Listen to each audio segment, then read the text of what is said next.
ya que es la parte cardiológica, en lo que corresponde a malformaciones congénitas, específicamente en el periodo neonatal, ¿no? Ustedes recordarán que más o menos desde hace ya varios años, las malformaciones congénitas están cobrando relevancia, importancia, están en vigor. Actualmente están dentro de las tres causas más importantes de muerte neonatal, ¿no? Recuerden ustedes que al inicio hicimos una reseña de cuáles son las causas más importantes de muerte neonatal. Y curiosamente, las cardiopatías congénitas están dentro de ellas. En la estadística peruana y a nivel mundial hay una alarmante elevación de la incidencia de este tipo de problemas. Y también recordemos que las malformaciones congénitas tienen hasta cierto punto, en especial dependiendo del soporte logístico, la presencia de especialidades y de todo un esfuerzo conjunto del sistema de salud, hasta cierto punto sí es es una causa de muerte que sí se podría, digamos, prevenir, más que prevenir, perdón, tratar, diagnosticar a tiempo a un centro especializado. Eh, Sin embargo, el problema de que sean causas de muerte frecuentes es que el diagnóstico no es oportuno y salvo condiciones básicas, el manejo generalmente eh, debe ser realizado en instituciones especializadas, ¿no? Por ejemplo, nosotros cuando tenemos una cardiopatía congénita neonatal compleja, tenemos dos instituciones a nivel nacional donde en teoría podríamos darle alguna chance de manejo, ¿no? Uno es el Instituto de Salud del Niño en la sede San Borja y en otra situación, si es que el paciente pertenece a salud, sería el Instituto Nacional del Corazón, ¿no? Entonces, tenemos un gran déficit de centros de especialización en donde podemos gestionar oportuna y adecuadamente el manejo de las malformaciones cardíacas. Entonces, como mensaje, digamos, de más que motivación, diríamos concientización en esta conversación, lo primero sería que las malformaciones congénitas a la cabeza de las cardíacas se están convirtiendo en las principales causas de muerte neonatal. Y lo segundo es que su manejo requiere un sistema de salud robusto, conectado y oportuno. ¿Ok? ¿Qué podemos hacer nosotros desde donde estamos? Para eso hemos venido acá, para tratar de responder esa pregunta. Muy bien, vamos a ir recorriendo. Bueno, ustedes saben que cada enfermedad o espectro de enfermedades tiene una base siempre en la fisiología, ¿sí? Entonces, empezamos con fisio para entender más o menos qué sucede en la etapa fetal al nivel de la circulación. Luego revisamos algo de fisiopato, qué puede fallar, qué puede no formarse bien, no formarse bien.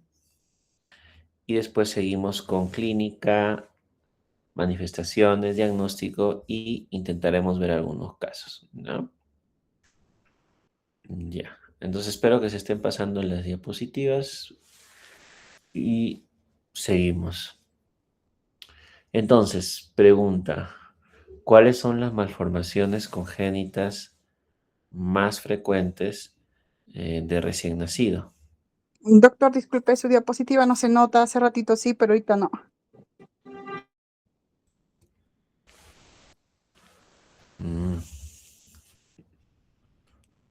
Vamos a proyectar de nuevo.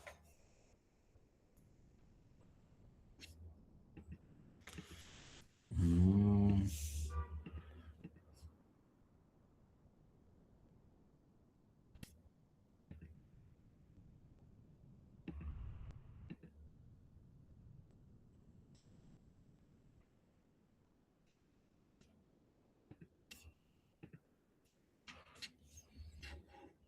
Allí sí se nota, doctor. Ya, pues iremos viendo. Si se vuelve a cortar, no lo pondré en modo presentación. Ya. Entonces, acá el dato puntual es que la malformación cardíaca es la malformación congénita más frecuente a la cabeza, ¿no? Y es, creo que de las causas más fuertes que tenemos de muerte neonatal y morbilidad, ¿no? Em, y otro dato importante es el reto diagnóstico, porque son bastante silenciosas algunas, otras sí son de una clínica bastante estridente desde el inicio. Vamos a ver en especial las cianóticas, por ejemplo. Sin embargo, en otro gran grupo de cardiopatías, cuando los bebés nacen, entonces generalmente dan pocos signos clínicos o síntomas y nuestro deber tendría que ser intentar que no se nos pase eso, ¿no? Entonces vamos a ver más o menos cuáles serían las que podamos reconocer en un inicio y cuáles serían las que no podemos dejar pasar, ¿no? La incidencia es súper variable porque recuerden ustedes que gran parte de las cardiopatías congénitas no están consignadas en los registros epidemiológicos. Nacen muchos bebés a nivel nacional y en el mundo, especialmente en países en desarrollo, que fallecen sin tener un diagnóstico de una cardiopatía congénita. Entonces esto es alarmante porque puede ser que la incidencia sea más alta que 8 a 10 por 1000 nacidos vivos. Sin embargo, los que se reporta actualmente es que puede llegar a 1000, pero como les repito, esta es una cifra bastante variable. ¿Eh? Aproximadamente 1% de todos los recién nacidos vivos pueden presentar este tipo de problemas. Miren que es bastante alto, inclusive si uno compara esto con sepsis neonatal, es mucho más, es increíble, porque la incidencia de sepsis neonatal precoz es 0,5, ¿no? Estamos hablando cerca del doble de incidencia. Y quiero que anoten este dato clave. 25% de todas estas cardiopatías son, y anoten el término, cardiopatías críticas. Entonces, si hay algo que podemos intentar que no que no ocurra, que no se nos pueda pasar, es una cardiopatía congénita crítica, CCC, ¿no? ¿Por qué? La cardiopatía congénita crítica tiene una tasa de muerte altísima y si no se soluciona en las primeras 72 o 96 horas, es muy probable que el paciente no sobreviva o no pueda superar este problema. Entonces, gran parte de esta conversación que estamos teniendo, al menos para nosotros que estamos abordando este tema, a tema de screening, debería ser que no se nos pase una cardiopatía congénita crítica. Y ustedes van a ver ahora, a medida que hablamos, que las congénitas críticas son cardiopatías que nos van a dar signos y síntomas, que nos van a avisar, que nos van a decir, mírenme, aquí estoy, detéctenme, porque si no me detectan, puede haber muchos problemas. ¿Sí? Ok, y no olviden, ¿cuál es la causa de muerte más importante por malformaciones congénitas? Las cardiopatías cardíacas. ¿Sí? Y las malformaciones congénitas están llegando a meterse entre las 3 o 4 causas más importantes de muerte neonatal y también en etapa pediátrica. ¿Qué puede pasar para que un bebé nazca con una malformación cardíaca, una cardiopatía congénita? Entonces, gran porcentaje de estos problemas no tienen una causa aparente. Sin embargo, em, en los que se ha podido hacer una revisión de factores de riesgo, han asociado ciertas enfermedades maternas o condiciones maternas a este tipo de problemas. Miren, la diabetes definitivamente a la cabeza, y yo diría que no solo pregestacional, sino gestacional, siempre debe estar presente en toda historia clínica neonatal en especial, y mucho más razón cuando estamos ante la sospecha de una cardiopatía congénita. En especial cuando la diabetes no es controlada, ¿no? Si es una diabetes súper controlada, con una hemoglobina glicosilada pues en valores normales, con un buen manejo nutricional, el riesgo baja, ¿no? Pero si hay una diabetes descompensada, el riesgo se eleva muchísimo. Lupus eritematoso también está relacionado con incidencia de cardiopatías congénitas. Siempre preguntar, aunque a veces pues los mismos mamás nos dicen, pero suceden casos en los cuales nunca se diagnosticó y recién en la gestación debutan con un lupus, ¿no? Entonces tener en cuenta eso. Las infecciones TORCH son fundamentales. No olviden el acrónimo TORCH, que es Toxoplasma rubiola, entre otras cosas. Citomegalovirus, herpes, es más, ahí faltaría la S porque actualmente es TORCH.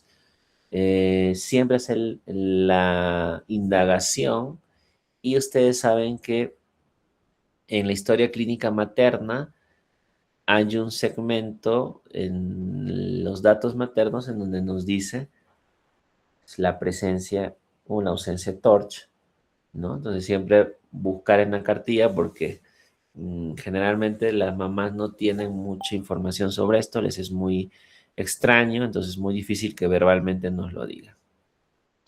Consumo de alcohol y drogas bastante, yo diría, frecuente en nuestro medio. Probablemente entre las primeras causas de malformaciones o factores, porque causas directas no están establecidas, más factores, es el abuso de sustancias y el alcohol. En especial en gestantes de edad adolescente y sin un soporte social o familiar que les permita vigilar adecuadamente la gestación. Fármacos también, bastante frecuente. Isotretinoína, ustedes recordarán, los que ya han hecho dermato o han leído este tema de dermato, es un fármaco muy frecuente usado por dermatólogos para el manejo a veces del acné u otras lesiones dérmicas. Entonces, siempre indagar por este tipo de fármaco tópico o otra presentación. Litio, que saben ustedes que es un fármaco estabilizador del ánimo usado en psicoterapia, en psiquiatría, también puede estar relacionado. Y anticonvulsivantes, ojo, es muy frecuente la presencia de enfermedades neurológicas en gestantes. No es tan frecuente ahora, pero en nuestro país en los 90s se dispararon los casos de convulsiones por neurocisticercosis, ¿no? Y gran parte de poblaciones en regiones de sierra, por ejemplo, eran medicadas con ácido valproico, con muchos anticonvulsivantes. Entonces, hacer toda una lista de fármacos. Y a veces pasa, por ejemplo, que consumen, en especial las adolescentes, el tema de eh, abor- abortivos, fármacos abortivos, entonces también produce malformaciones. Obviamente la edad materna avanzada también se está relacionado con un incremento de la incidencia, ¿sí? Muy bien. ¿Qué más podría pasar? Obviamente, si es que el bebé o la bebé tuviese un tema genético, un tema asociativo, sí se eleva exponencialmente la probabilidad de malformaciones cardíacas, ¿no? Es muy clásico que en trisomía 21, que es la presencia de un cromosoma extra en el par 21, por eso es que llamamos trisomía 21, se acompaña de múltiples manifestaciones clínicas, entre ellas la presencia del famoso canal aurículo-ventricular. El canal aurículo-ventricular, y anoten por favor, es una cariopatía acianótica. Estoy repitiendo, ¿no? El canal auriculoventricular es una cariopatía acianótica, es decir, que nos da shunt de izquierda a derecha y es causa frecuente de insuficiencia respiratoria y cardíaca en los bebés con trisomía 21. ¿Sí? Ok. Síndrome de Turner o Turner, generalmente asociado a coartación de aorta severa. El Turner es un síndrome también genético ligado a cromosoma que nos produce manifestaciones características, ¿no? Talla baja, cuello alado, esterilidad, entre otras cosas más. Entonces, si se identifica también, es característica la presencia de una coartación severa aórtica. También tenemos otros síndromes representativos como el de George, que ustedes más o menos algunos podrán haber visto en la literatura. El de George es un tema más metabólico, es una carencia enzimática o una mutación enzimática que produce manifestaciones múltiples metabólicas, esqueléticas, entre otras, y que se correlaciona con un truncus, un tronco arterioso y una tetralogía. Si es un tronco severo, grande, la tasa de mortalidad es altísima, ya vamos a ver cómo es el truncus, y la tetralogía de Fallot definitivamente hacen que el pronóstico se ensombrezca. El Nonan es un síndrome bastante más raro, no es tan frecuente, pero no es tan mortal. Hay niños que vienen a la hospitalización con un Nonan, facies características, malformaciones específicas, metabólicas también, entre otras cosas, y presencia de cianosis, ¿no? Entonces, esto debido a que hay una estenosis pulmonar. Entonces, la estenosis pulmonar, para ir adelantando, es una malformación congénita cianótica, a diferencia, por ejemplo, del canal auriculoventricular, que es acianótica, ¿no? Entonces, ya vamos viendo que podemos ir nomenclando las malformaciones cardíacas de acuerdo a la presencia o a la ausencia de cianosis, que no es más que la manifestación clínica de la hipoxia sanguínea, ¿no? En sangre. Muy bien. ¿Y qué podría pasar? Mm, ¿Qué pasó? Vamos a ver.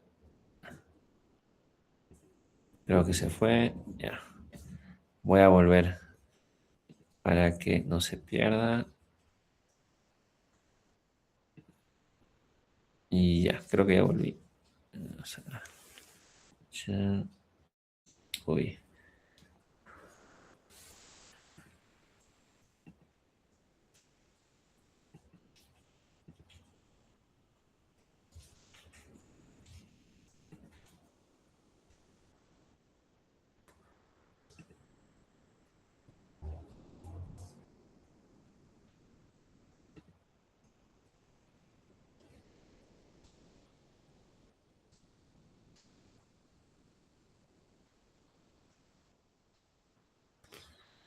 Mm, Podemos ver ahí la diapositiva de embriología. Sí, doctor, sí se ve. Ya, gracias. Bueno, entonces, en ese gráfico ustedes pueden observar que el corazón es un tubo, ¿no? Es como una manguera que se va plegando, que va girándose, que eh, va enrollándose en su propio eje para adquirir la complejidad definitiva que tiene un neonato, ¿no?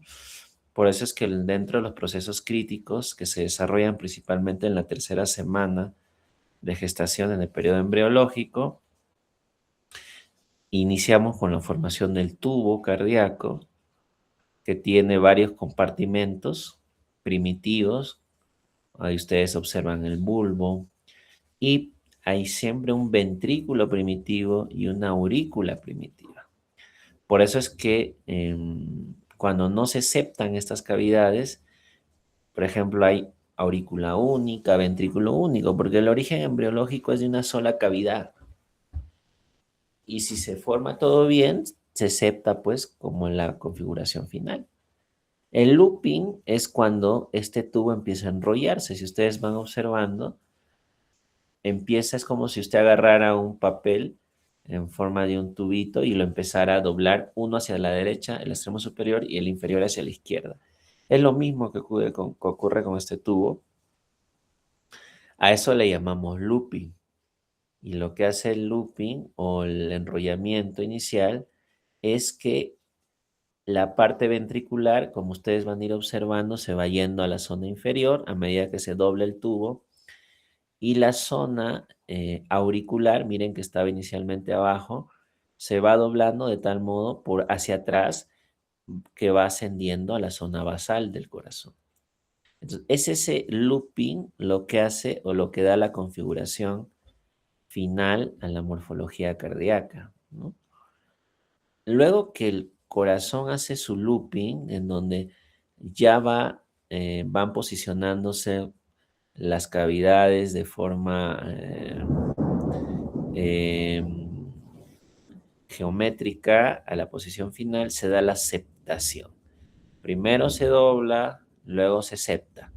Y la septación lo que hace es que dividir esta gran aurícula en dos subcavidades, que es la derecha y aurícula izquierda y aurícula derecha, y del mismo modo con el ventrículo común, que se va a septar, y después de la septación se van a seguir desarrollando los grandes vasos, ¿no? Tenemos pues el tronco arterioso, miren qué interesante. El tronco arterioso no es más que el origen común de la aorta, de la arteria aorta y de la arteria pulmonar. O sea, estas dos grandes arterias, recordarán ustedes que la arteria aorta nace del ventrículo y la arteria del ventrículo izquierdo y la arteria pulmonar nace del ventrículo derecho. La arteria aorta transporta sangre oxigenada, ¿no es cierto? Y la pulmonar, sangre desoxigenada para purificarse. Pero recuerden ustedes que estas dos grandes arterias nacen de un tronco. Y este tronco se va a abrir, se va a separar, va a dar origen a dos arterias independientes.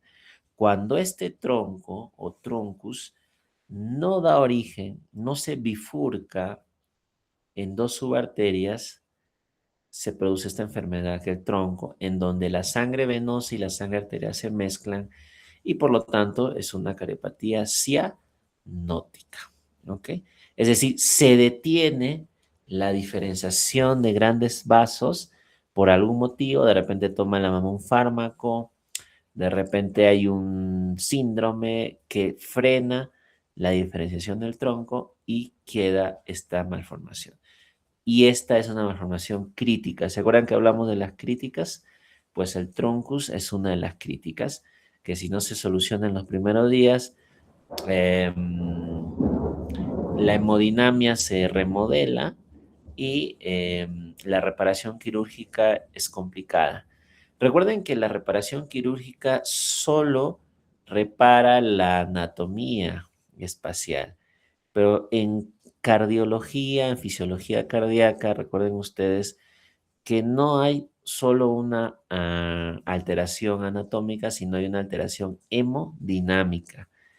Y lo que mata al paciente al final es que la hemodinamia no puede volver a su inicio. Es decir, si a ustedes les gusta este tema cardiológico, hemodinámico, siempre van a trabajar con el tema anatómico, como lo hacen los cirujanos cardiovasculares o cirujanos de corazón, donde remodelan, rehacen septos, hacen switch, etcétera. pero los hemodinamistas tienen que trabajar con el tema de la adaptación. Si no se solucionan las dos cosas, no sirven las cirugías, ¿no? Tiene que haber una adaptación anatómica y hemodinámica, que es flujos, presiones, direcciones. ¿Ok? Muy bien. Espero que se siga viendo. Seguimos avanzando. Entonces, ¿qué pasa en el feto? Primer concepto básico que creo que lo hablamos en algún momento. El pulmón, en este caso fetal, queda nuevecito, no se usa prácticamente, recuerden ustedes, no se usa. eh, y el pulmón fetal es la placenta. El feto respira por la placenta. Cuando nace recién el bebé o el neonato, se activa el pulmón, como ustedes saben, y empieza la respiración por ahí. Esto hemos hablado. Existe una alta resistencia vascular pulmonar, lo hablamos también en adaptación, y las primeras bocanadas de aire que toma un bebé al nacer permiten que se relaje y baje la resistencia vascular pulmonar. Esto es porque el oxígeno es un vasodilatador potente de la vasculatura pulmonar. Baja resistencia sistémica, definitivamente las presiones sistémicas son menores que las pulmonares y al nacer esto se va a invertir, ¿no? Y existencia de shunts fetales. ¿Qué es un shunt? Se define como un cortocircuito. ¿Qué es un cortocircuito? Es el lugar en donde se va a mezclar la sangre venosa con la sangre arterial. ¿Por qué se llama cortocircuito? Porque normalmente en la fisiología cardiovascular o hemodinámica, en los mamíferos, de los cuales pertenecemos nosotros, nuestra circulación es en serie, ¿no? No existe mezcla de sangre venosa con sangre arterial, es decir, hay un corazón derecho que maneja sangre venosa, que recolecta de todo el cuerpo y la envía al pulmón para ser purificada, y hay un corazón izquierdo que bombea sangre rica en oxígeno y nutrientes a la economía corporal y esta vuelve a través de las grandes venas cavas. En otras palabras, en una circulación adulta madura, como la de ustedes o la mía, no va a existir en ningún momento mezcla de sangre venosa con arterial. Es decir, es como si nosotros tuviésemos dos corazones, uno derecho y otro izquierdo, cada uno gobernando su función, ya sea transporte de nutrientes a la economía corporal o la recolección de sangre venosa o con elevado contenido CO2 para la purificación pulmonar. ¿Ok? Pero esto no fue siempre así. No fue siempre que nuestros pulmones derecho e izquierdo estén totalmente separados y no haya mezcla de sangre. En la etapa fetal, nosotros hemos identificado, según la literatura, 3 o hasta 4 cortocircuitos, que son lugares donde se junta la sangre. Esto es como si fuera un repaso, ¿no? de adaptación neonatal. Em, entonces, ¿cuáles serían estos cortocircuitos? Que ya sabemos que se definen como la mezcla de sangre venosa con arterial. El primer gran cortocircuito, el más grandazo, el gigante, sería, empecemos a notar, la famosa placenta. La famosa placenta tiene sus vellosidades, tiene el corio, que es el lugar en donde la sangre arterial con la sangre venosa se van a empezar a mezclar y se produce la hematosis, ¿no? La oxigenación. Llega la sangre venosa procedente de la arteria umbilical y fluye la sangre hacia las cavidades, a la cavidad placentaria, a los espacios vellosos, intervellosos, y se produce la oxigenación de esta sangre que retorna mediante las venas umbilicales, ¿no? Ok, Entonces ese sería el primer gran shunt. El segundo shunt es el famoso ducto o conducto venoso.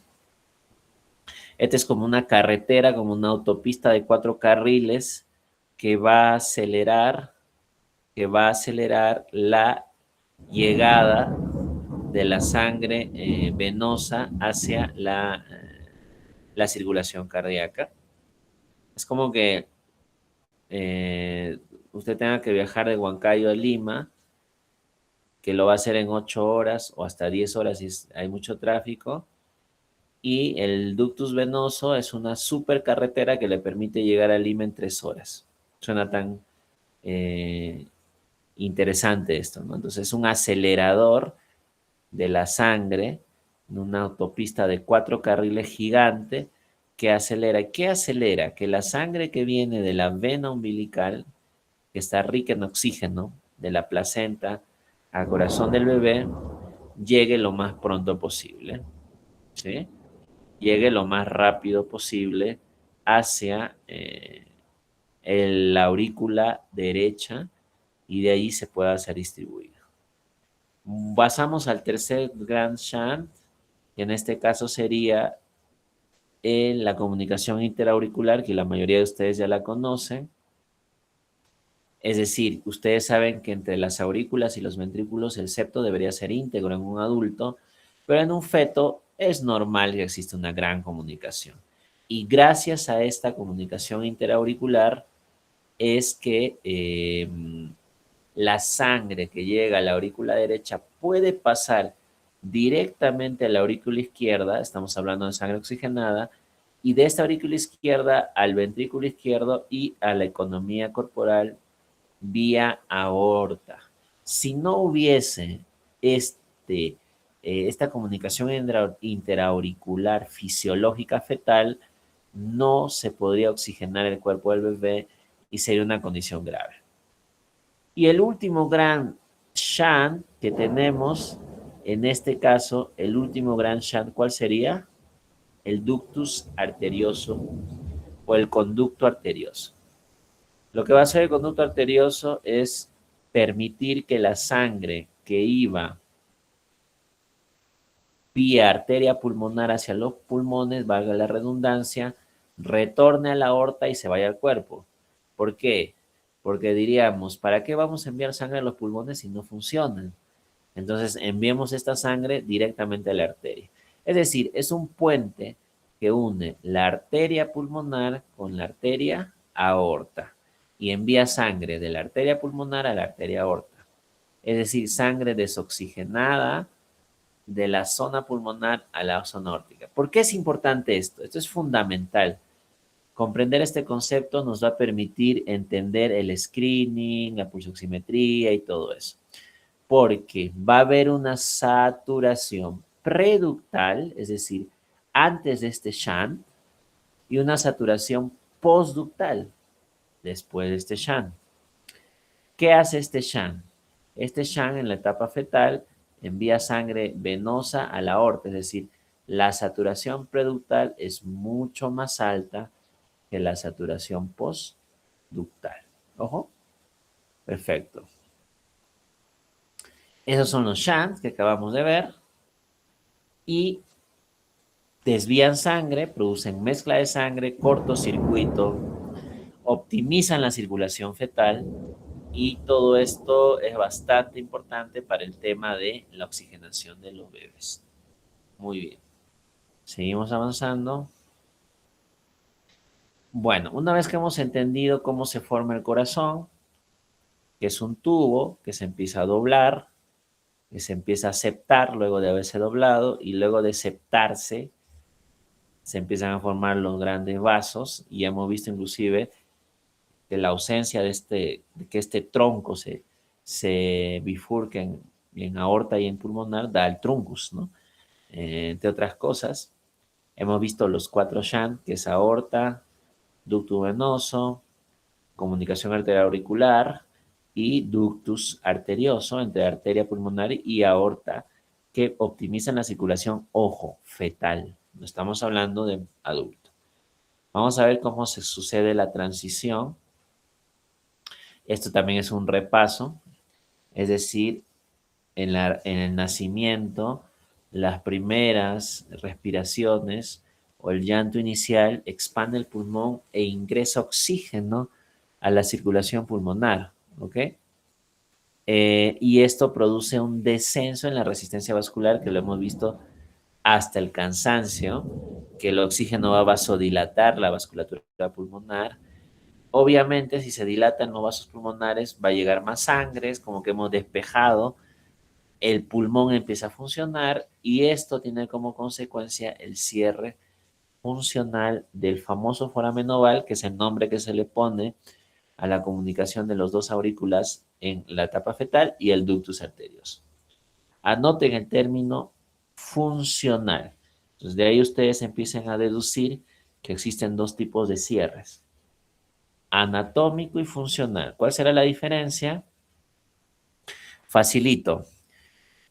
Imagínense ustedes un puente, el que se les venga a la mente ahora. El puente, cuando dejan de pasar los carros por el puente, ese es el cierre funcional. Imagínense que los carros es el flujo sanguíneo, la sangre. Si deja de pasar los carros, es un cierre funcional.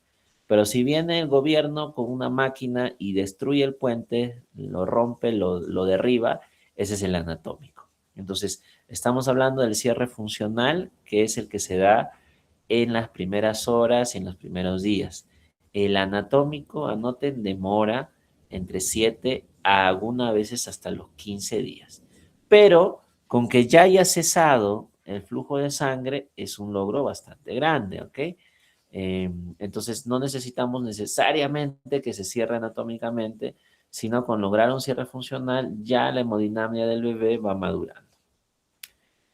Pregunta acá, ¿cuál sería la estrategia de atención inmediata que optimiza esta transición cardiovascular? Que mejora la transición cardiovascular, en los shunts, que se abra el pulmón, que llegue más sangre, que baje la resistencia vascular pulmonar, que se eleve la resistencia sistémica. Entonces, ¿qué esté en nuestras manos hacer? La respuesta sería el clampaje oportuno del cordón umbilical. El clampaje oportuno del cordón umbilical es la estrategia por excelencia que va a facilitar y fortalecer la transición cardiovascular. En otras palabras, si usted quiere manejar hemodinámicamente bien al bebé desde el primer minuto, no olvide el clampaje oportuno de recién nacido. Si no realizamos clampaje oportuno, sí podemos agravar la malformación cardiovascular. ¿Sí? Ojo que hay algunas que son graves o críticas que dan clínica desde que nace el bebé, ¿no? Este es el famoso ductus que ya acabamos de hablar. Entonces, si tuviésemos que empezar a hacer una lista de cardiopatías congénitas por frecuencia, la que de lejos es la cardiopatía congénita más frecuente, con mayor incidencia en las unidades pediátricas y neonatales, es el famoso ductus arterioso. Pero déjeme decirle que el término correcto es persistencia del ductus. Si usted quiere denominar a la cardiopatía, tendría que ponerle persistencia, porque el ductus es un shunt normal en la etapa fetal, ¿no? Pero no solo la persistencia es una enfermedad, sino si existe una cardiopatía crítica, como ya les pedí que anotaran al inicio, generalmente la mayoría de las cardiopatías congénitas críticas dependen de un ductus para mantener vivo al bebé. En otras palabras, ante la presencia de una cardiopatía congénita crítica, en especial cianótica, la única forma de mantener con vida al neonato es que ese ductus se mantenga patente. Y esto lo vamos a ver en prostaglandina, ¿no? Si se cierra, como hemos hablado, funcional y anatómicamente, el paciente fallece. Por eso es que se han diseñado fármacos como la famosa prostaglandina para impedir que este puente se cierre, porque si se cierra, debido a las malformaciones del corazón, deja de pasar sangre a la aorta y el paciente fallece, ¿no? El cierre ductal puede desencadenar shock y colapso. Ojo, esto es en el contexto de una cardiopatía congénita, ¿qué cosa? Crítica, porque normalmente el ductus tiene que cerrarse. Usted y yo, si es que estamos sanos a nivel hemodinámico o le hacen un ecocardio, usted ahorita van a encontrar, si es que está bien, que su ductus se cerró y solo queda un ligamento, que es un rezago. No hay ductus. El ductus no puede quedar abierto. Si queda abierto, produce una cardiopatía congénita cianótica. Pero en el contexto de una malformación crítica, puede ser necesario mantenerlo abierto. Espero que se haya entendido. El ductus tiene que cerrarse, pero si existe una malformación congénita crítica cianótica, lo mantenemos permeable para asegurar la oxigenación del paciente. ¿Sí? Ok. Seguimos. ¿Cómo clasifico las malformaciones?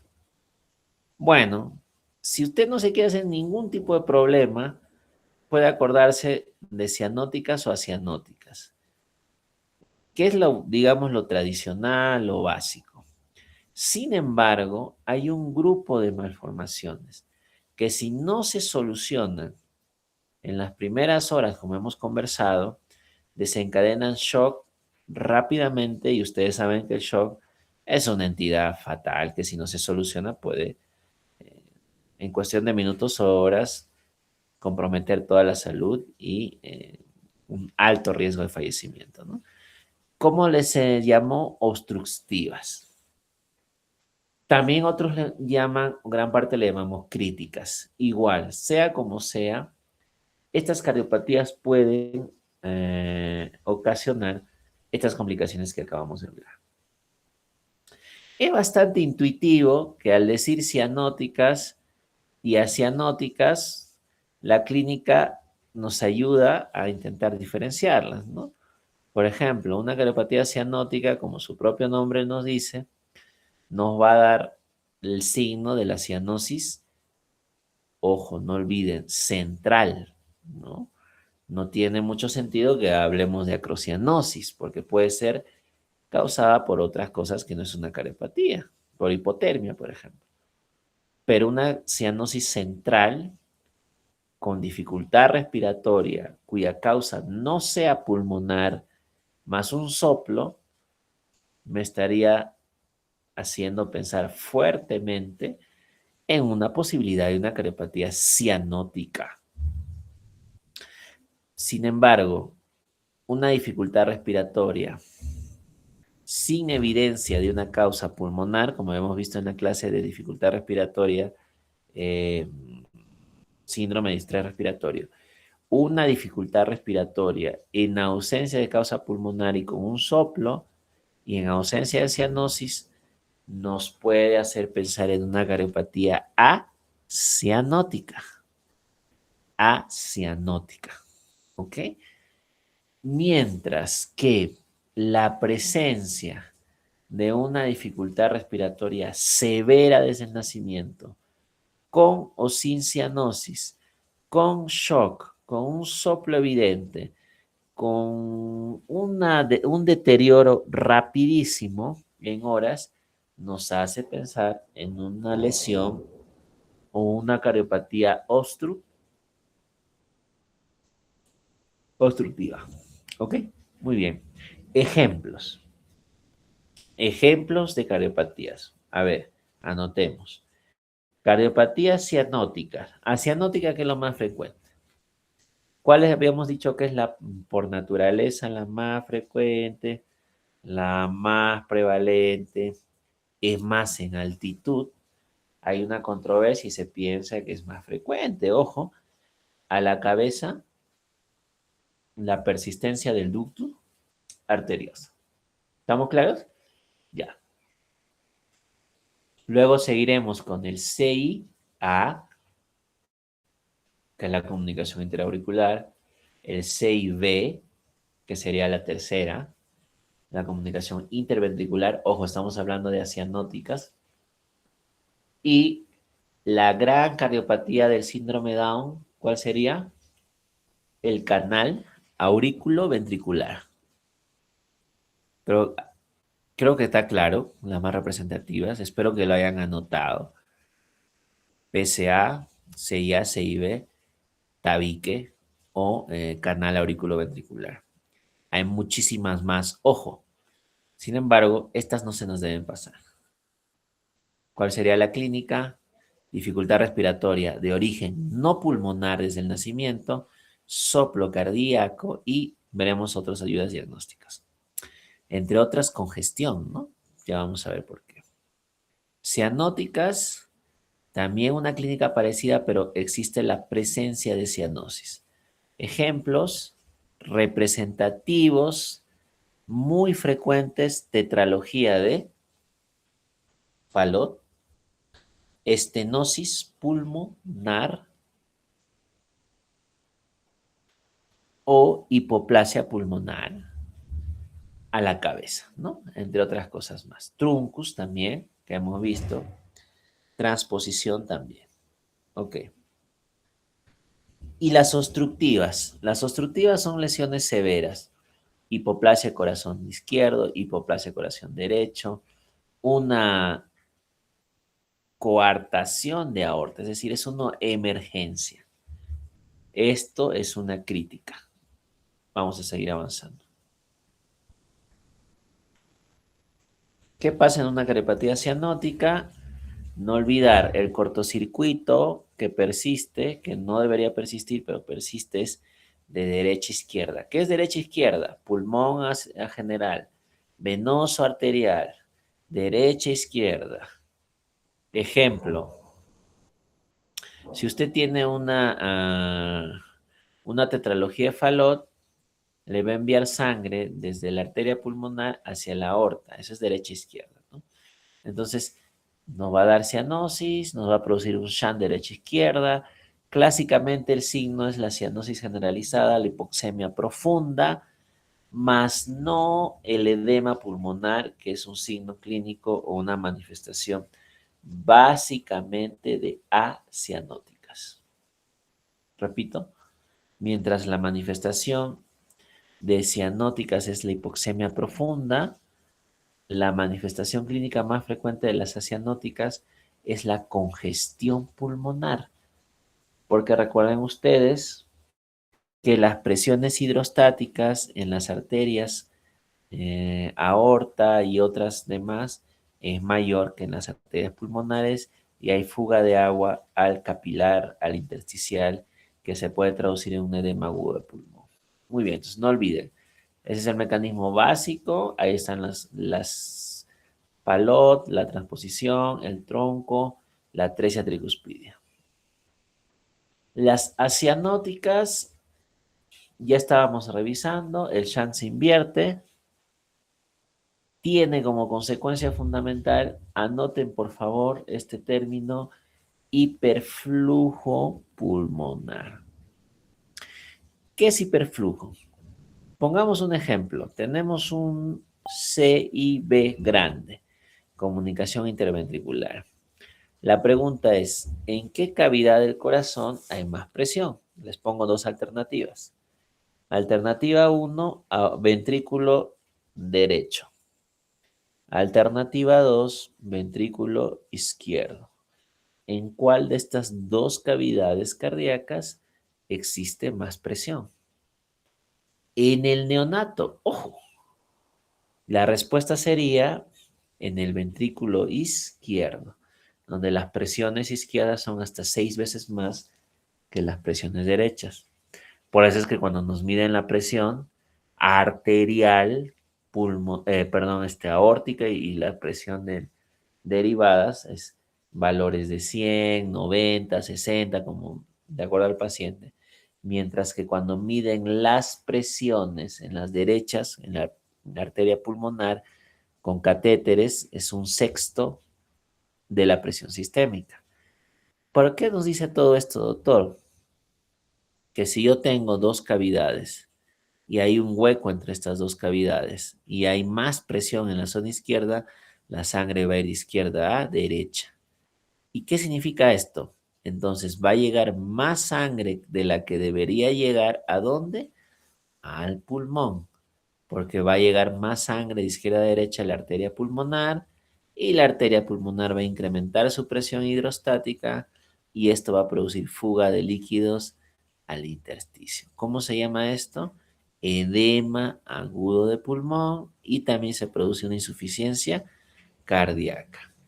Doctor, entonces, ¿qué clínica tienen? Manifestan principalmente la taquimia como la clínica más relevante. Son bebés que pueden respirar 80, 90, 100 veces por minuto, ¿no? Y obviamente si hay agua en el pulmón, uno puede auscultar sucrépitos y otros signos clínicos. Un soplo gigante por el shunt de izquierda a derecha, multifocal, dependiendo de la extensión, ¿no? Definitivamente si es chiquito, es un bebé, un niño que no crece. Esto se llama hiperflujo pulmonar. Mientras que las cianóticas pueden dar hipoflujo pulmonar. Van a tener radiografías más negras, digamos hablando así criollamente. Mientras que las acianóticas son hiperflujo, tienen radiografías con edema en alas de mariposa o en algodón, ¿no? Pues por el agua que ha fugado, ¿no? Por el agua que ha fugado. Muy bien. Y las obstructivas. No olviden las obstructivas. El nombre lo dice todo. Es una obstrucción. Puede ser una obstrucción izquierda o derecha. No se olviden. Obstrucciones izquierdas por excelencia. Miren ustedes acá. La coartación es como que estoy regando el jardín con la manguera y piso en la manguera. Piso en la manguera. Estoy coartando la manguera. Obviamente, si ustedes se imaginan en ese escenario, imagínense ahorita que están regando el jardín, pisen esa manguera con todas sus fuerzas y pasará más agua o menos agua a las plantas. ¿Cuál sería la respuesta?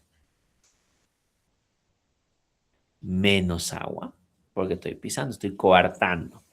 Como no llega sangre distal, miren, el bebé puede morir y por eso ¿qué uso? El ducto para irrigar. Ok, ¿qué más puede obstruir? Una estenosis aórtica. No está coartado, pero por acá hay una compresión. De repente hay un tumor, una estenosis aórtica. Hipoplasia corazón izquierdo. Todo esto es chiquito, la aorta es flaquita, el ventrículo no se ha formado, está hipoplásico, no llega sangre. Se obstruye la salida. Mientras que en la derecha, la obstructiva por excelencia siempre será la estenosis. ¿Dónde está la pulmonar acá? Esta es la estenosis de la pulmonar, ¿no? Está chiquita, casi no se ve, está obstruida, está impidiendo que llegue sangre al pulmón. Estas lesiones obstructivas,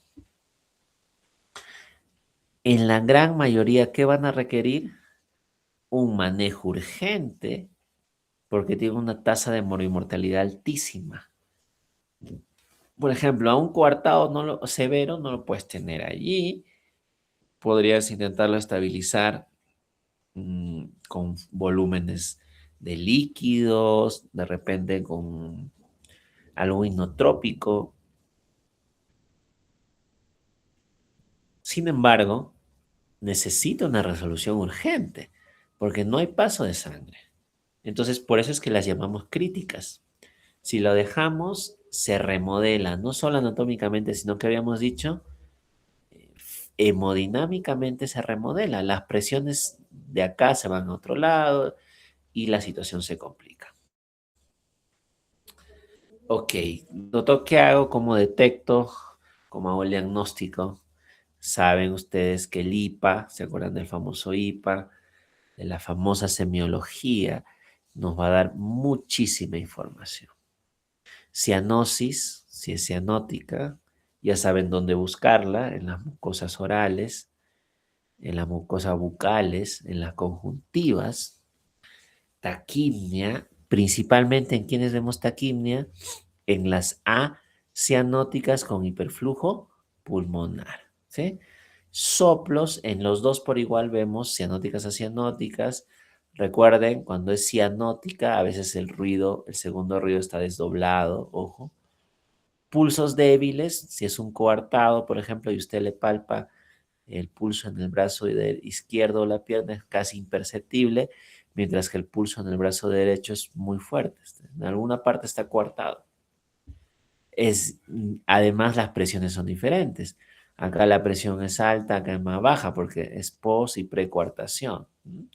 Por eso es que en la sospecha de coartados mandamos medir la presión en los cuatro extremidades o en los cuatro miembros. Hepatomegalia, ojo, anoten, en especial en las cianóticas o en las obstructivas, y shock, obviamente. Si le hago un clampaje inmediato más una coartación, una atresia tricuspidia o una atresia pulmonar severa, no lo trato, no le doy oxígeno, no le doy un soporte inotrópico, no le doy buen volumen, un volumen que requiera, sí puede dar un shock y ustedes saben que el shock es el paso previo a la disfunción multiorgánica. Los soplos pueden ser de muchas naturalezas. No, acá no vemos tanto la semiología del soplo clásica que vemos en niños grandes y adultos, soplo maquinaria, soplo musical, envase, focos. Siempre, bueno, importante sí saber si es en la tetilla, que sería la zona de ventricular, ¿no es cierto? O en las partes de los ángulos de Lois que le dicen, ¿no? Que es la unión del mango o el manubrio del esternón con las clavículas que corresponden a las bases, que nos hablaría, por ejemplo, de coartación, de ductus, ¿se dan cuenta?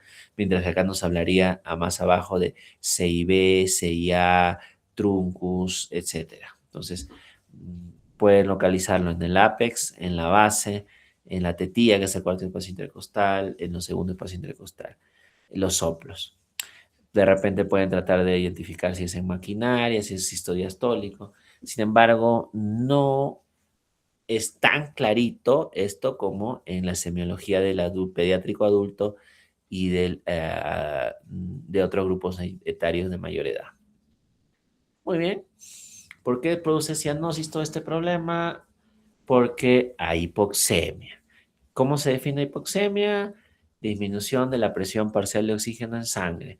Tenemos un rango, sí, por debajo de los famosos 60 milímetros de mercurio, hipoxemia. ¿Se acuerdan que para diagnosticar insuficiencia cardíaca en el adulto y en el niño grande tenemos que tomar un AGA donde demostremos hipoxemia e hipercarbia? Ok. Escasa respuesta a oxígeno. Así es que les pido por favor que anoten o este término es fundamental. ¿Cómo yo distingo una hipoxemia pulmonar? Hemos hablado en la clase de distrés, hemos hablado de cianosis, hemos hablado de distrés de adulto neonatal, distrés respiratorio neonatal, SALAM, yo qué sé, taquipnia. Pero estos van a responder al oxígeno, mientras que una cardiopatía, en este caso cianótica, no responde al oxígeno. Ya se irán recordando algunos de ustedes o algunas de ustedes que esto es un tema, les hablé de un test que ya se irán recordando. Y miren, este dato también es bonito, interesante. Hay poco distrés respiratorio comparado con la magnitud de la hipoxemia. Está como una saturación de 60, exagerando, ¿no? 60, bajísima, y su distrés es mínimo, es poquito, tiene un Silverman solo en 3, en 3, en 3, en 3. Ese es el que tiene una alta sospecha de cardiopatía congénita. En cambio, uno que tiene una hipoxemia de 60, pero respira 80, 90, un Silverman en 8, probablemente este sea un pulmonar, una causa pulmonar de la cianosis. Entonces, ojo, la cianosis puede tener una causa pulmonar, mejora el toque con el oxígeno, hay un distrés elevado, o una causa cardíaca o no pulmonar. Es decir, no responde al oxígeno, está cianótico, está con un poco de distrés, usted le pone FiO2 100% y no eleva la saturación, y el distrés respiratorio es poquito comparado con la magnitud de la hipoxemia, entonces alta sospecha de una cardiopatía cianótica. Ese es el famoso test de hiperoxia que ya les recordé. Bueno, actualmente los ecógrafos han ido reemplazando a estos test, pero recuerden que no debemos olvidar lo esencial, que cómo se hace el test, ya se los dije en la clase pasada, un niño con hipoxemia, satura bajito, menos de 85, y distrés respiratorio, se le pone oxígeno al 100% por 10 minutos. Previamente eso se le toma un AGA basal, ¿no? Digamos que acá está en 60 la PO2, y si usted le pone oxígeno y sube a más de 150 milímetros de mercurio, la PO2, estamos hablando de un distrés de origen, probablemente pulmonar. Pero si usted a esta PO2 previa de 60 le pone fío 100% presión, después de 10 minutos y la PO2 se mantiene baja, sí tendría que estar sospechando en una cardiopatía congénita cianótica. Espero que haya quedado clarito. Si el bebito está con distrés y desaturando, yo le pongo fío 100 y se eleva el PO2 a más de 150, probablemente pulmonar. Si no se modifica, no mejora la saturación, probablemente cardíaco cianótico. Bueno, veamos estas representativas de la cianótica. TGA, transposición de grandes arterias. Facilito de recordar. ¿De dónde nace la aorta? Del ventrículo izquierdo y lleva sangre oxigenada. ¿De dónde nace la pulmonar? Del ventrículo derecho y lleva sangre venosa hacia los pulmones vía su rama derecha-izquierda para que se oxigene. ¿Qué sucede en estas dos? Switch. La aorta de lo que salía del ventrículo izquierdo, ¿de dónde sale? Del ventrículo derecho. Y la pulmonar de lo que salía del ventrículo derecho sale del ventrículo izquierdo. Switch, total. Entonces, esto origina cambio. De lo que era circulación en serie, anoten, se transforma en una circulación paralela, em, en donde la sangre no se va a oxigenar, eh, perdón, la sangre oxigenada nunca va a ir al corazón izquierdo. En serie es que sale de la aorta, irriga todo el cuerpo, sale, mejor dicho, sale del corazón izquierdo, para que no nos mareemos. Sangre rica en oxígeno sale del ventrículo izquierdo, vía aorta, arco aórtico, arterias, baña el cuerpo en oxígeno, en nutrientes. Luego el cuerpo empieza a recoger la sangre desoxigenada, sangre venosa, y llega hacia dónde? Hacia el corazón derecho, vía aurícula derecha y luego ventrículo derecho.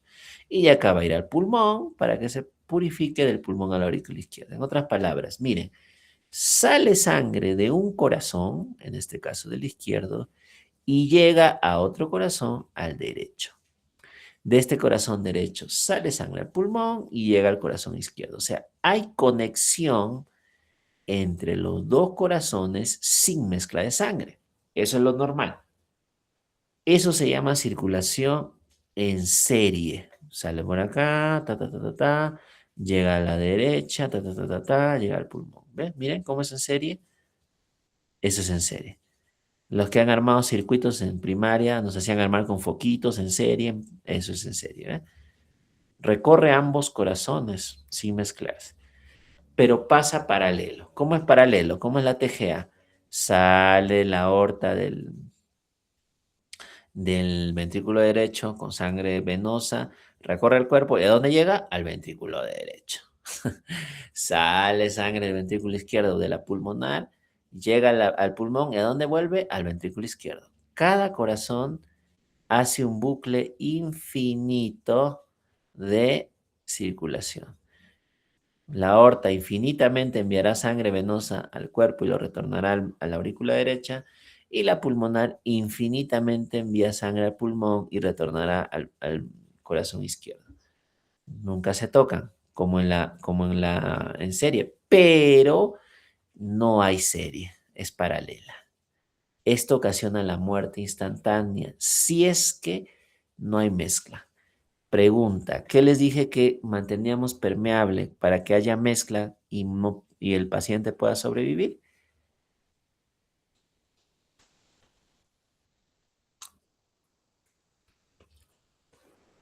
La respuesta sería el famoso ductus, ¿sí? El famoso ductus. Ya, perfecto. Si no se mezcla la sangre de la TGA, el bebé fallece. Esta, anoten, es una cariopatía congénita cianótica crítica. Crítica. Listo, perfecto. Seguimos. Ahí tienen la clínica. Cianosis intensa precoz. ¿Sabe qué, doctor? Acaba de nacer un bebito azul. Azul, doctor.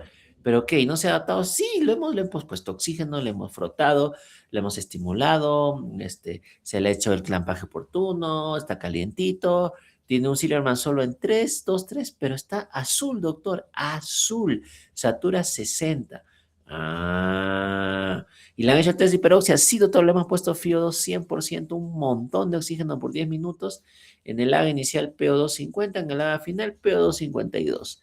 No se le va para nada. Oh, y está azul. Ah, no responde al oxígeno.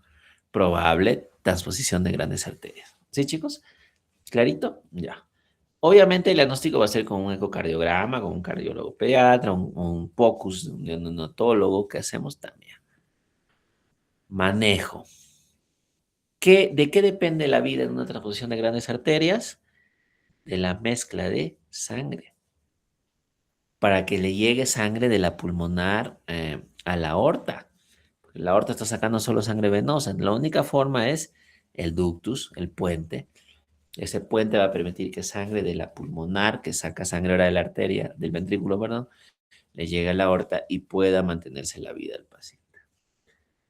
¿Qué hay que hacer? Una septostomía, ese es el procedimiento de Raskin que le dicen, es una atrioseptostomía, abre la aurícula y permite que se mezcle la sangre. O sea, en otras palabras, le tienen que salvar la vida mezclando la sangre, si no, no se salva la vida. Cirugía correctiva, obviamente, ahí tienes que volver a hacer el switch, ¿no? Sacar uno, volver la aorta, volverlo a la ventrículo izquierdo y la pulmonar al ventrículo derecho. Fundamental. Seguimos avanzando. Tetralogía de Fallot, también famosísima cariopatía congénita cianótica. Tiene CIB, tiene estenosis pulmonar, tiene aorta cabalgada, tiene hipertrofia ventricular derecha. Pregunta frecuente. De estas 4 manifestaciones, ¿cuál es la que se relaciona más con la cianosis? No digo que sea exclusiva.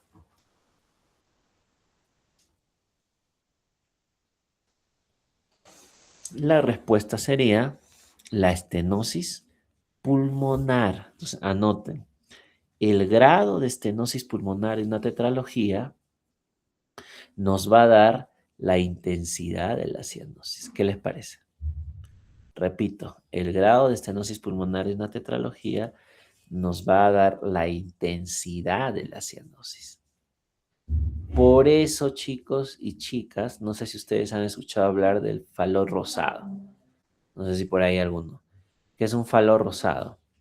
Que tuvo CIB, aorta cabalgada, hipertrofia ventricular derecha, pero una estenosis mínima. Como es mínima, casi no hay. Miren, acá es una severa, no sé si ustedes acá es prácticamente severa, pero si es mínima, la cianosis es poquita. Pero si es una estenosis como esta, cianosis es del arranque. Miren, esta cianosis no permite que salga la sangre. Acá hay un hueco entre los ventrículos que es el defecto septal. Hay una hipertrofia ventricular derecha. Hay una aorta que cabalga, miren ustedes. Y nos va a dar cianosis, ¿ok? Entonces, no olvidar, el componente estenótico pulmonar es el que da cianosis. ¿Hay tetralogía de Fallot hasta de niños? Sí, cuando es muy leve. Todo depende de qué tan intenso sea la estenosis y las demás manifestaciones. Si es leve, pueden llegar niños a la consulta pediátrica con disnea. Doctor, ¿sabe qué? Cada vez que corre o juega fútbol, se cansa, se pone de cuclillas y se pone azul. Clásico relato de una sospecha de tetralogía. Cada vez, doctor, que va a jugar mi hijito de 4 años o de 3 años, empieza a correr, se sienta y se pone azul. Ah, entonces es probablemente una tetralogía, ¿no? Obviamente el diagnóstico es con ecocardiografía, ¿sí? Ahí tienen la fisiopatología. Esto es lo que acabamos de hablar. Si no olviden, la gravedad siempre depende del grado de obstrucción pulmonar. A mayor obstrucción, mayor shunt derecha izquierda, mayor cianosis. Cianosis. Esta es la otra obstructiva relevante que no se puede ni sin saber, que es la famosa COA, que es el estrechamiento del arco aórtico. Ya hemos hablado, ¿no? Como cuando usted pone un pisa en la manguera y baja de salir el agua a las plantas. Si se cierra el ductus, ¿qué se produce? Anoten, el shock. Repito, si se cierra el ductus y usted tiene un paciente con coartación de aorta, va a entrar en shock. ¿Por qué? Claro, porque si usted pisa esa manguera que es la aorta deja de enviar sangre, no llega sangre al cuerpo, entonces se va a morir, va a entrar en shock. Entonces el ductus le va a permitir como un puentecito eh, enviar sangre vía ductal a la aorta. Es como que han cerrado la carretera central. No va a llegar la sangre de Huancayo a Lima. Es mentira, se va a morir el paciente. Ah, pase por el puente de la Oroya. Ese puente que permite la vida es el ductus. Pulsos femorales débiles, claro, porque si hay menos sangre, hay menos presión. Mientras que los pulsos braquiales son elevados. Igual, la presión en los miembros inferiores será menor que la de los miembros superiores. Otro criterio diagnóstico, ¿no? Ácidos metabólico oliguria, obviamente son signos de hipoperfusión. Si no llega sangre, acidosis, oliguria, hipotensión, entre otras cosas más. Manejo urgente, prostaglandina también, para mantener abierto el ductus. Seguimos avanzando. Esto es más raro, no es frecuente, una incidencia bajísima, pero también conocerlo.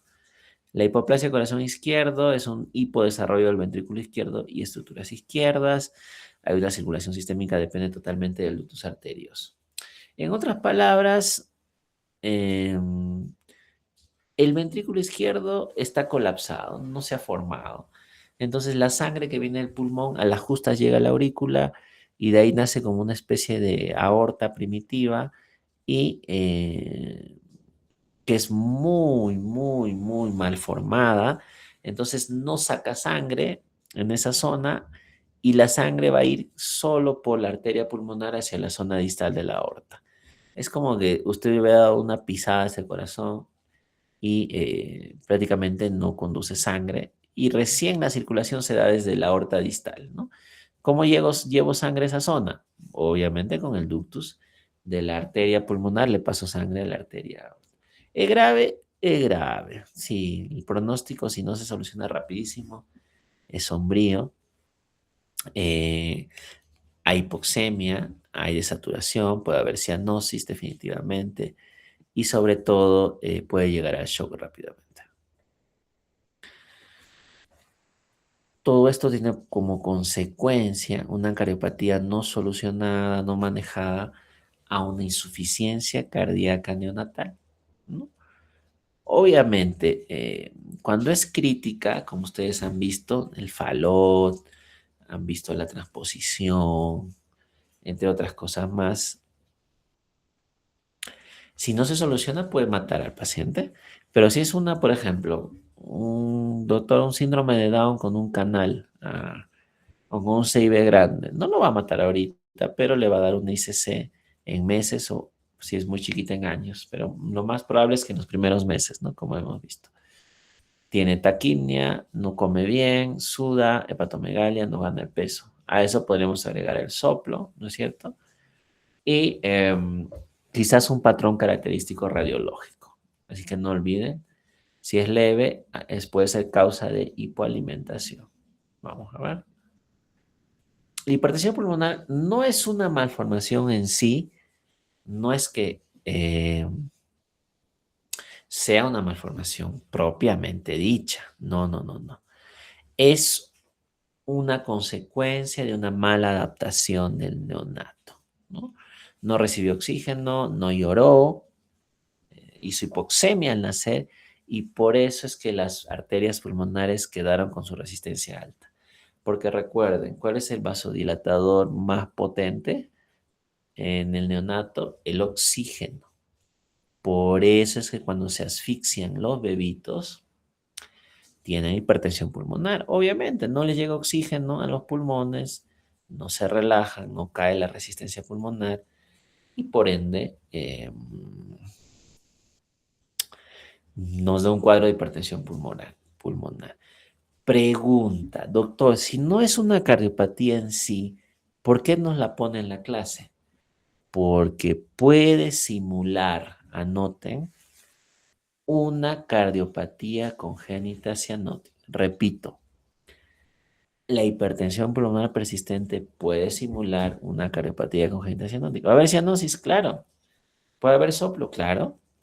¿Puede haber dificultad para respirar? Obvio, sí, pero no tiene malformación al corazón. Es que no se ha relajado la vasculatura pulmonar, la resistencia es altísima, la causa más frecuente es la hipoxemia, la asfixia, y necesita oxígeno, pero no es causa pulmonar, es causa de que persiste la resistencia elevada. ¿Qué otra causa de hipertensión otra conoce? El SALAM o ENSAM, síndrome de aspiración meconial, causa frecuente de hipertensión pulmonar. ¿Qué otra causa, doctor? La asfixia que hemos hablado, la hipoxemia periparto, ¿no? Ok, seguimos. ¿Qué más uso para diagnosticar una cardiopatía congénita? Nuestro quinto signo vital, la oximetría de pulso. La radiografía de tórax clásicamente nos da ciertos patrones. El ecocardiograma, el electroencefalograma, o perdón, el EKG, que nos da el trazado de la actividad cardíaca, nos puede dar ondas que manifiesten hipertrofia, por ejemplo, ventricular derecha, puede darnos bloqueos, como puede suceder en la tetralogía de Fallot. Pero el gol estándar al final es un ecocardiograma. Es el método definitivo de diagnóstico de una cardiopatía. A veces hay cardiopatías difíciles de detectar con ecocardiogramas y los cardiólogos pediatras nos piden tomografías con contraste de corazón y grandes vasos para poder dibujar las variantes o las malformaciones. ¿Sí? Entonces, más o menos ese es el arsenal con el que se cuenta para diagnosticar. Bueno, entonces clásicamente se le va atribuyendo, digamos, a cada cardiopatía un cierto patrón característico. Miren, todo esto está, lamentablemente está mermando, está bajando. No les digo que no sea tan útil para cuando ustedes sigan avanzando. Les digo que siempre lo vamos a tener en cuenta, pero no nos dan el diagnóstico definitivo. Más sí nos pueden ayudar a sospechar. Por ejemplo, miren, ustedes tienen una radiografía de tetralogía de Fallot severa que nos da una imagen en zapato sueco. ¿Ok? Muy bien. Eh, digamos que la transposición de grandes vasos nos da corazón en forma de huevo, que le dicen, ¿no? En forma de huevo, ¿no? La transposición de grandes vasos, miren ustedes cómo se va dibujando. O sea, que no tenga este patrón no significa que no tenga ese ojo. No, no, no tiene la placa. No, esto coincide en varios bebés, pero no coincide en otros, ¿sí? Un Epstein, miren, un Epstein es como una, ¿cómo le ponemos? Como, a mí me decían como tienda de campaña, como una bolsa de agua. Bueno, ustedes traten de darle lo que mejor se les acomode, ¿no? Es que les cuento que estas bolsas antiguamente eran bolsas, así se guardaba el agua antiguamente en las grandes caravanas, ¿no? En unos bolsones, por eso quedó con ese nombre, ¿no? Pero bueno, ustedes pueden interpretar, pero miren, es un corazón grande, gigante, que ocupa gran parte de los campos pulmonares, eh, es simétrico, es un supercorazón, a diferencia, por ejemplo, de la transposición, corazón en forma de huevo, el zapato sueco del Fallot.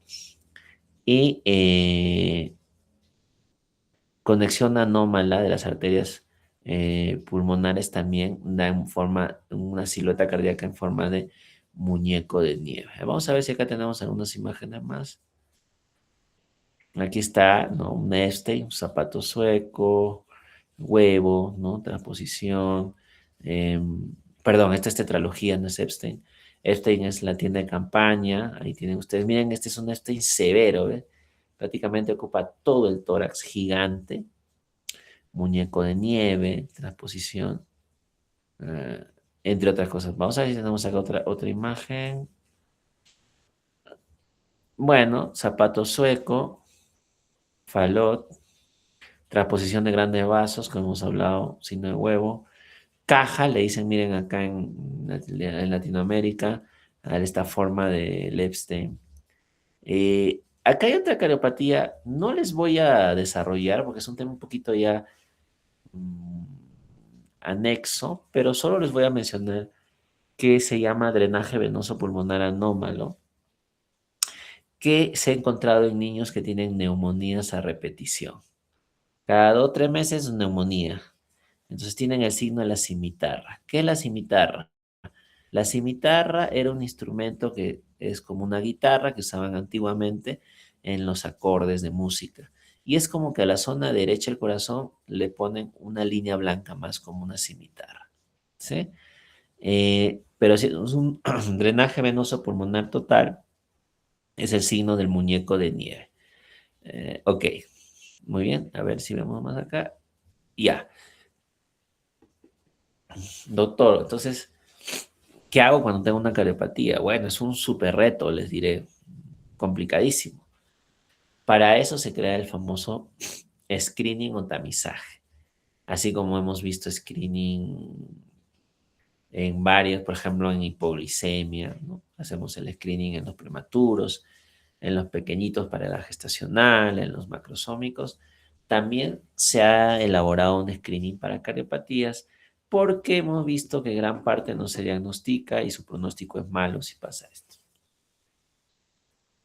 En resumen, porque les pediría que ustedes lean a detalle el tema de screening, pero en resumen, a nivel del mar, si la saturación es menos de 90%, en cualquiera de las 4 extremidades, estaríamos hablando de un screening positivo.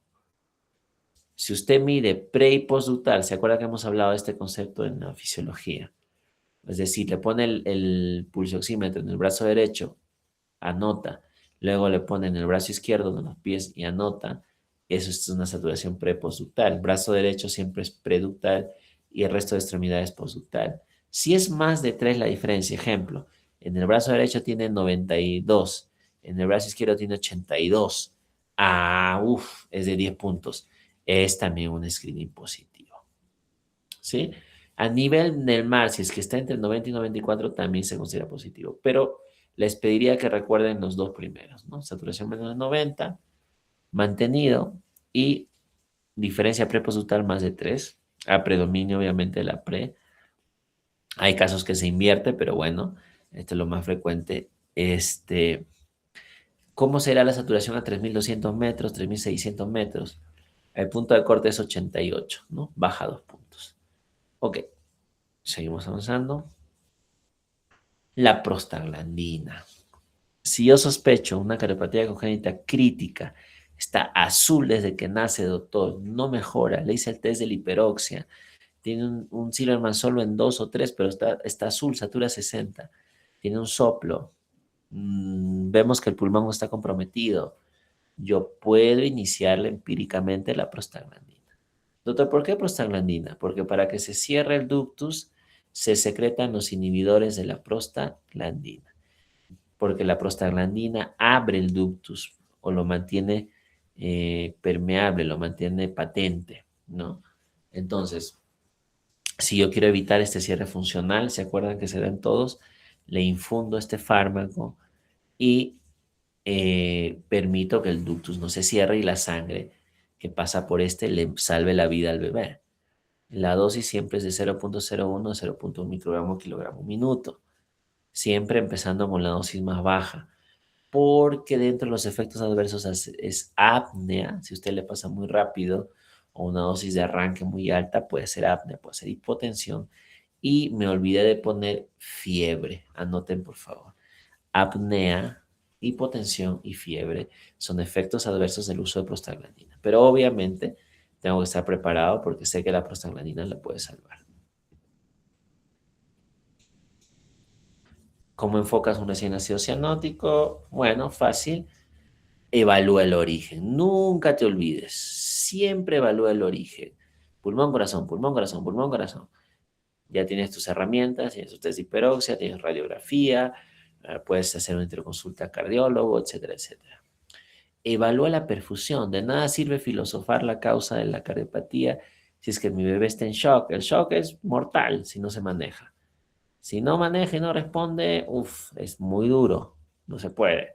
Si la perfusión es buena, yo puedo seguir pensando que es, pero si está con un llenado capilar más de 4 segundos, central, periférico, pulsos débiles, la piel está fría, la piel está sudorosa, está en shock, está taquicárdico, está en shock, está hipotenso, que es lo último, ojo, lo primero siempre es la taquicardia.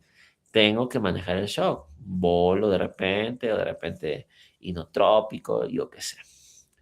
Pulsos femorales, comparo con los braquiales. Si sospecho en coartación de aorta, siempre los pulsos femorales son más bajitos que los braquiales, ojo. Y las presiones en las piernas son más bajas que las en los brazos. Saturación pre y postductal. ¿Para qué nos sirve esto? Para diagnosticar, anoten por favor, hipertensión pulmonar persistente. Repito, hipertensión pulmonar persistente. La saturación preductal está en, yo qué sé, en 95. La postductal está en 80. Hay una diferencia de más de 8 puntos. Diagnóstico es una hipertensión pulmonar, obviamente a descartar una cardiopatía, ¿no? Y el ecocardiograma es la herramienta urgente que va a necesitar el bebé para hacer el diagnóstico y el manejo de acuerdo al diagnóstico. Caso 1. Tenemos un bebé, a ver, para todos, atentos, atentos. Tenemos un bebé con 2 horas de nacido, es chiquitín, acaba de nacer. Satura 60, no nos dice si es pre o postductal, es 60. Es una cianosis intensa, está azul el bebé. Pero lo que llama la atención es que tiene la dificultad respiratoria escasa, bajita, mínima. Entonces, obviamente uno diría, pues, con 60, pues tendría que tener un Silverman en 9, una frecuencia respiratoria en 80, 90, 100, ¿no? Pero, mire este caso interesante. Satura 60, pero casi no tiene dificultad. El diagnóstico probable, obviamente, esta es una intuición, es un tema de lógica.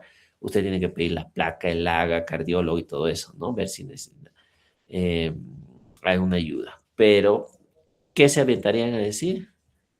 Transposición de grandes arterias. No se olviden, esa es la clínica. Es un bebé azul desde que nace, una saturación bajísima y que tiene poquita dificultad respiratoria. ¿Cuál sería la conducta inmediata, ya que ustedes han ido revisando todo esto? El inicio de la infusión de prostaglandina, el único que le puede salvar la vida, porque esta es una circulación en paralelo y esto mata. Ok.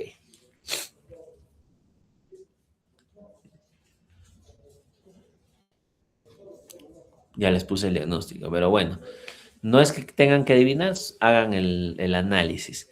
Este bebé tiene 4 días, ya no es el anterior. Está en shock, miren, está en shock, tiene una acidosis profunda. Dato clave, pulsos femorales débiles. ¿Qué podemos agregar? Hipotensión o presión más baja en las piernas. Oliguria, o sea, hay signos de que no le llega sangre al cuerpo, chicos. ¿No? ¿Por qué? Porque la coartación es en el arco aórtico, está arriba, está casi en el cuello y todo lo demás no recibe sangre. Entonces, miren, si a eso le agregamos que los pulsos braquiales están todavía conservados y la presión braquial es más alta, y ustedes lo han leído, es una COA. ¿Cuál sería mi movimiento más rápido? Si está en shock, tendré que manejar el shock corriendo, si no se me va a ir. Y iniciarle también prosta para que se pueda perfundir por el ductus. Se dan cuenta que el ductus salva la vida en determinadas cardiopatías. Ojo, estamos viendo las críticas, ¿sí? Las cardiopatías críticas. 3. Este es un RN, no nos dice qué edad tiene, solo nos dice que acaba de nacer. Tiene taquipnea, respira rápido, hepatomegalia, le palpan el hígado muy debajo del reborde costal, soplo holosistólico, un soplo importante en toda la sístole y dificultad para la alimentación. No come bien. No nos hablan de cianosis. ¿Con qué diagnóstico se mandan? No los puedo leer si anotan, porque si salgo de esta ventana se desarma todo. Pero ustedes anoten si es que alguno quiere participar.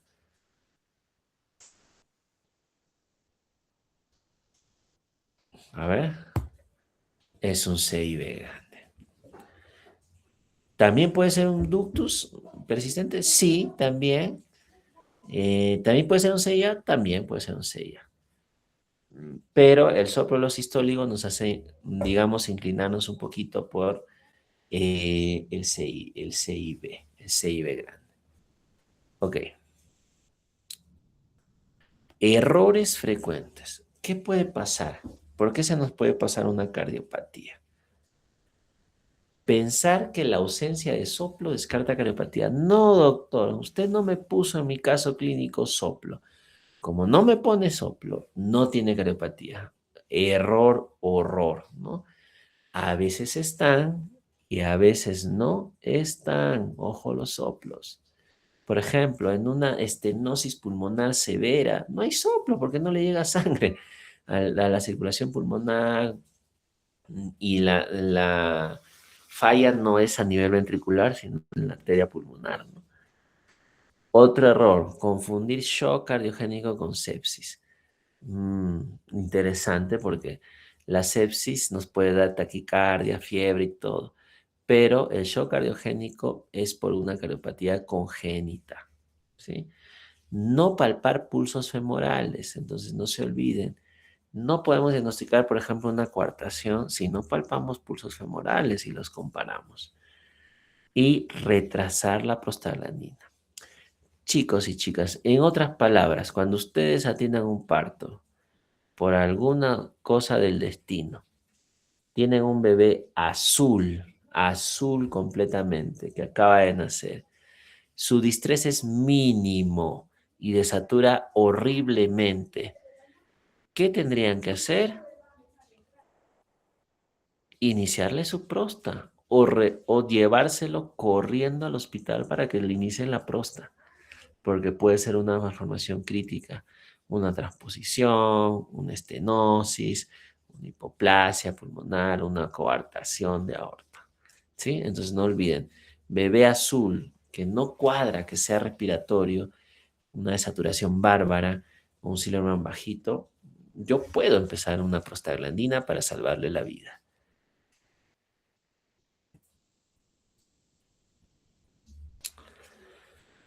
Tips, ¿cómo podría ayudarme para que no me maree tanto? ¿Cuál es la malformación que produce más cianosis? La más severa, la transposición de grandes vasos. ¿Quién tiene como componente obstrucción pulmonar? La tetralogía de Fallot. ¿Qué clínica te puede dar la coartación de aorta? Un shock. Lo vas a encontrar con hipotensión, pulsos femorales bajitos, acidosis, lactacidemia, oliguria. Es un coartado. ¿Qué pasa si es que el paciente empieza a deteriorarse a las 12 de 24 horas? Se está cerrando el ductus. Se está cerrando el ductus. Tienes que abrirlo. Puede ser una hipoplasia ventricular izquierda. ¿Qué pasa si es que tiene un soplo grande, tiene una radiografía con un pulmón en alas de mariposa, en un edema severo, más un soplo? Es un hiperflujo pulmonar. Puede ser un CIB, un CIA, un PCA, pero el CIB grande es el que más nos produce hiperflujo pulmonar.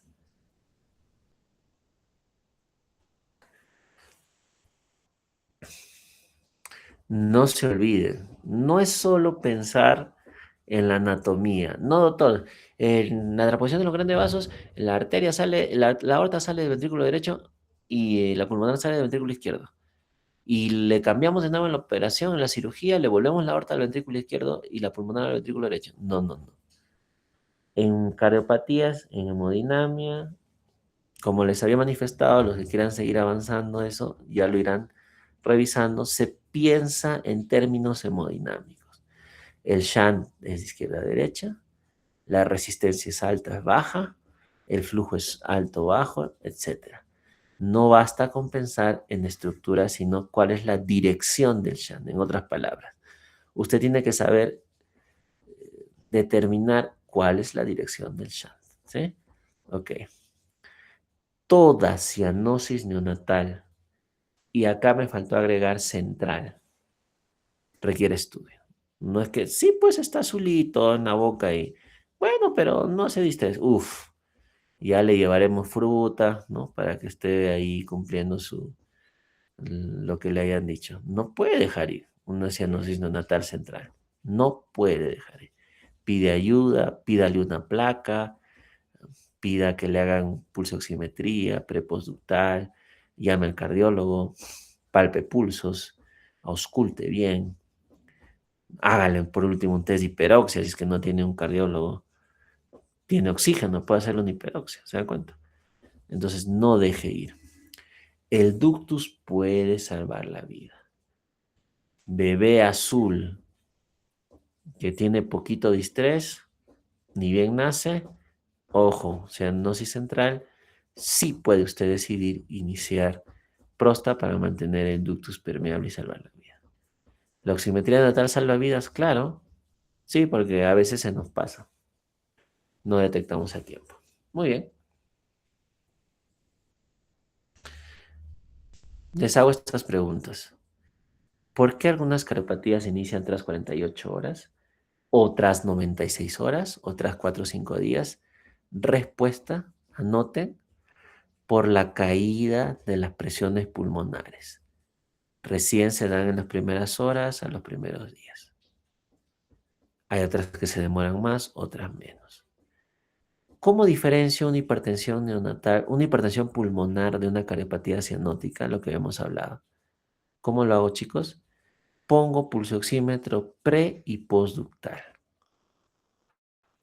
Si la diferencia es más de 10 puntos, es una hipertensión pulmonar. Cardiopatía nos va a dar hipoxemia en todo nivel, ¿no? Y obviamente la ecocardiografía nos va a decir la diferencia definitiva. ¿Cuándo inicio prostaglandina? Ya lo hemos hablado hasta el cansancio. Neonato con cianosis central severa, hipoxemia y un distrés que no cuadra, no correlaciona, no es coherente, es muy bajito. Yo más, obviamente usted va a buscar soplo, le va a palpar pulsos, va a hacer una placa, de repente encuentre un patrón característico, ¿no? Un signo del huevo, ¿no? O de un, yo qué sé, de un zapato sueco, yo qué sé. Usted puede iniciar el ductus. Perdón, puede iniciar la prostaglandina. No olvide monitorizar apneas, fiebre, que son efectos adversos frecuentes. ¿Qué lesiones son ductus dependientes? Respuestas: TGA a la cabeza, coartación de aorta a la cabeza, hipoplasia corazón izquierdo, hipoplasia ventricular izquierda, falot severo. ¿Sí? No, no recordemos más porque eso es lo más frecuente. Ok, entonces recuerden que las malformaciones congénitas cardíacas no, no requieren diagnosticarlas en ese momento. Hay que hacer un tamizaje siempre. Revisen las tablas de tamizaje. Hay unas, pongan en internet, es más, hay una publicación ya por altitud que ha salido. ¿Cómo se hace el tamizaje? ¿Cuáles son los valores para yo determinar que es un tamizaje positivo? Doctor, ha salido positivo, entonces lo mando al cardiólogo, le tomo la placa y lo hospitalizo. ¿Se dan cuenta? Entonces, el tamizaje es fundamental. Hagan el recuento de quién necesita prostaglandina, Cuando piensen en una cariopatía, determinen la dirección del shunt. ¿Es de izquierda a derecha? ¿Es de derecha a izquierda? Eso es fundamental. De izquierda a derecha siempre es hiperflujo pulmonar.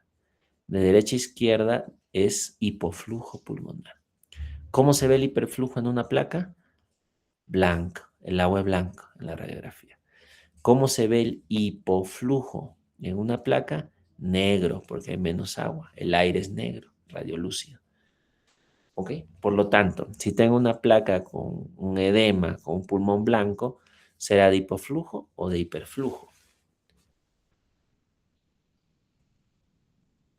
Será de hiperflujo, ¿no es cierto? De hiperflujo. Si veo una placa negra, donde no hay, entonces será un hipoflujo, probablemente un cianótico. Si veo una silueta de un botellón o una carpa o una caja, puedo estar pensando en falot, ¿no? Ok, muy bien. ¿Preguntas, dudas? ¿Alguna duda, alguna pregunta, ya sea que puedan escribir o puedan participar?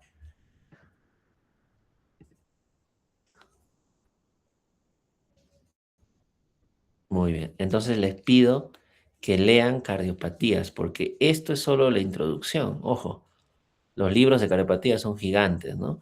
Entonces, con este conocimiento fresquito que ustedes tienen ahora mismo, busquen un libro de cardiopatías congénitas y revisen los gráficos de las direcciones, la clasificación. Y solo así ustedes estarán preparados para sus casos clínicos que pueden venir en el examen. Obviamente los que han estado presentes, ¿no? Ustedes se van a beneficiar de la comprensión y podrán afrontar su examen de una mejor manera.